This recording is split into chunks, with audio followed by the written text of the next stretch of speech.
আসসালামু আলাইকুম। আপনারা অনেকেই আমাদের থেকে হট ওয়াটার ব্যাগ নেওয়ার পর বা গিফট পাওয়ার পর কীভাবে সেটা ব্যবহার করতে হবে জানেন না বা বুঝতে পারেন না ওইভাবে। তো যখনই আপনি বক্স পাবেন, বক্সের মধ্যে এই 3টা জিনিস পাবেন। একটা হচ্ছে ফানেল অর্থাৎ চুঙ্গি, যেটা দিয়ে পানি দিবেন, চার্জার, আর হচ্ছে হট ওয়াটার ব্যাগ। তো ফার্স্ট অফ অল হচ্ছে আপনাকে এই জিনিসটা খুলতে হবে।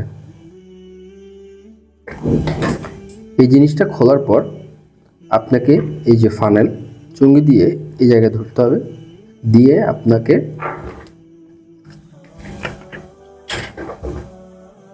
এখানটাতে পানি দিতে হবে। আপনি পর্যাপ্ত পরিমাণ আপনার বোতলের মধ্যে যতটুক রাখতে চান ততটুক পানি দিয়ে আপনি ভরে নেবেন বোতল। এক্ষেত্রে আপনাকে বোতলটা একটু ঘুরিয়ে ঘুরিয়ে পানি দিতে হবে। আপনাদের দেখানোর জন্য ভিডিও অনেক লম্বা হয়ে যাবে, তাই আমি আর দিচ্ছি না। পানি ভরা শেষে আপনারা এই হুকটা লাগিয়ে দিবেন। তারপর এই জিনিসটাতে অনেকে বুঝতে পারেন না যে চার্জ কিভাবে দিব। চার্জ হচ্ছে আপনি এই দিক থেকে জাস্ট ঘুরাবেন, ঘুরানোর পর চলে আসবে, তারপর আপনি চার্জারটা লাগাবেন, চার্জে দিবেন, গরম হবে, খুলে ফেলবেন, আবার সেমভাবে চার্জে দিবেন।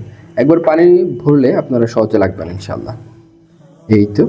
আর অনেকে হচ্ছে এই জিনিসটা ঠিকভাবে খুলতে পারেন, এটি একটু ভালোভাবে যদি চেপে থাকে সেক্ষেত্রে খোলাটা একটু কষ্টকর।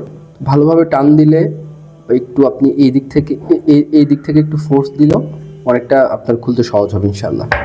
এই তো। তারপরে যদি কোনো ধরনের কোনো সমস্যা হয় আমাদেরকে ইনফর্ম করবেন, আমরা আপনাদেরকে কিভাবে সেটা ব্যবহার করতে হয় অবশ্যই আমরা তা দেখাবো। আসসালামু আলাইকুম।